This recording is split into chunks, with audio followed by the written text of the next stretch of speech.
गावातील विविध नागरी समस्यांकडे स्थानिक लोकप्रतिनिधींनी दुर्लक्ष केल्याचा आरोप नागरिकांकडून केला जात असतानाच एका तरुणाने इंस्टाग्रामवर शेअर केलेल्या व्हिडिओनंतर प्रशासन खडबडून जागे झाले आहे। स्थानिक तरुण नितीन खोडके यांनी गावातील सांडपाणी, नाल्यावरील अतिक्रमण आणि आरोग्याच्या समस्यांबाबतचा व्हिडिओ सोशल मीडियावर व्हायरल केला होता। या व्हिडिओची मोठ्या प्रमाणात चर्चा झाल्यानंतर उपनगराध्यक्ष विक्रम साबळे यांनी तात्काळ मोहनवाडी गावात भेट देत समस्यांची पाहणी केली। स्थानिक नगरसेवकांनी समस्यांकडे पाठ फिरवल्याची नाराजी ग्रामस्थांनी व्यक्त केली असली तरी उपनगराध्यक्ष विक्रम साबळे यांनी बांधकाम विभाग व नगररचना विभागाच्या अधिकाऱ्यांसह गावात जाऊन नागरिकांशी संवाद साधला। यावेळी संबंधित अधिकाऱ्यांना तातडीने उपाययोजना करण्याच्या सूचना देण्यात आल्या। हाय नमस्कार, मी नितीन खोडके। 2 दिवसापूर्वी मी इंस्टाग्रामला एक व्हिडिओ बनवली होती मोहनवाडीच्या समस्याबद्दल। आज आपल्यासमोर खोपोली नगर परिषदचे उपनगराध्यक्ष साबळे साहेब इथे आले आहेत। त्यांनी आमच्या समस्या पूर्ण ऐकून घेतल्यात। त्यांनी त्याच्यावरती सगळं प्लॅनिंग केलं। अधिकाऱ्यांना त्यांचे तसे निर्देश दिलेत आणि ते त्यांनी आम्हाला आश्वासन दिले की ते लवकर काम सुरू करतील। पावसाळ्याच्या आधी ही सगळी कामं होतील असे आश्वासन दिले आणि ते आल्याबद्दल मी त्यांचा आभारी आहे। धन्यवाद। मोहनवाडी हे गाव परमपूज्य गगनगिरी मठ आणि स्वच्छ वाहणाऱ्या पातळगंगा नदीच्या परिसरात वसलेले आहे। मात्र गावालगत उभारण्यात आलेल्या उंच इमारतींमुळे आणि बिल्डरने नाल्यावर बांधलेल्या संरक्षण भिंतीमुळे नैसर्गिक नाला तुंबल्याचा आरोप नागरिकांनी केला आहे। कॅम्पोलियन रिसॉर्ट परिसरातील इमारतींचे सांडपाणी आणि मलमूत्रयुक्त पाणी नाल्यात साचत असल्याने परिसरात दुर्गंधी पसरत असून रोगराई वाढत असल्याची तक्रार ग्रामस्थांनी केली आहे।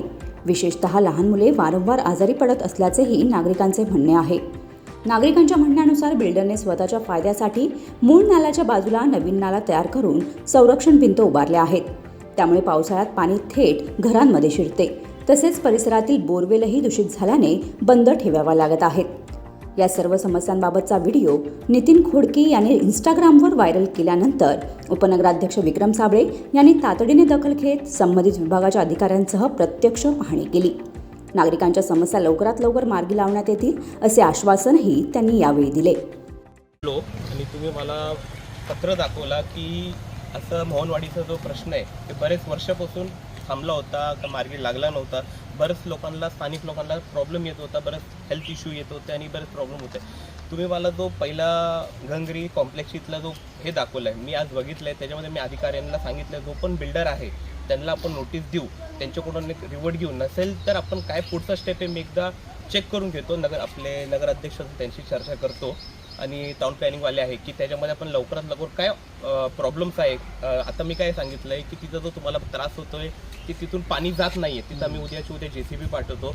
ते पूर्ण लाईन आपण साफ करून घेऊ। अजून जो गटरचा नाल्याचा प्रॉब्लेम आहे एकदा चेक करतो टाउन प्लॅनिंगवाल्याकडून की आपण आता नवीन गटर कसं बांधता येईल किंवा नवीन आपण ड्रेनेज लाईन कसं देता येईल। ते सगळे बिल्डरला पण आम्ही नोटीस देऊन त्यांनाच सांगू की तुम्ही एक नवीन लाईन टाका इथं। ते पाहिजे तर आपल्या गावाचे इथं नाही पण पुढं पाणीची इथं आपल्या नदीची इथं येऊन सोडू असं आपण त्यांना एक रिक्वेस्ट करू। आणि तुमचा दुसरा प्रश्न होता इथं गार्डन होता पहिले, तर आता मी टाउन प्लॅनिंगवाला हे पण सांगितलं इथं गार्डन एकदा चेक करून घ्या। होता तर मी तुम्हाला शब्द देतो तिथं गार्डनचं आपण काम मी लवकरात लवकर सुरू करेल। गार्डन तिथं आरक्षण असेल तर मी माझा शब्द देतो की गार्डनचं काम सुरू होईल तिथं। Bureau report, news 46, Raigad, Khopoli.